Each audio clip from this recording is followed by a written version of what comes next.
Kenyanın Masai Mara bölgesində yaşayan Tira adlı zebra heyrətamiz görünüşü ilə diqqət çəkir. Tiranın qeyri-adi görünüşü zebraların tipik qara və ağ zolaqlarını birləşdirərək tamamilə fərqli bir naxış yaradan psevdomelanizm adlı nadir genetik mutasiya ilə bağlıdır. Ənənəvi zolaqlar əvəzinə tiranın fəzi tünd qəhvəyi çalarlarla və parlaq ağ ləkələrlə örtülmüşdür ki, bu da onu zebra və çitanın qarışığı kimi göstərir. Tiranı ilk görən şəxs ərazidə bələdçi olan Antoni Tira olub. Onun fotoşəkilləri sürətlə viral oldu və bütün dünyada təbiət mütəxəssislərini heyrətləndirdi. Alimlər hesab edirlər ki, zebra zolaqları kamuflyaj, temperaturun tənzimlənməsi və dişləyən həşəratlardan qorunma kimi mühüm funksiyaları yerinə yetirir.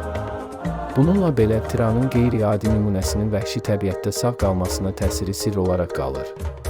İndiyə qədər tira olduqca sağlam və aktivdir, Masai Maradakı sürüsü ilə sərbəst gəzir. Onun hekayəsi təbiətin heç bir sərhəd tanımadığını və heç vaxt bizi heyrətləndirməkdən əl çəkmədiyini xatırladır.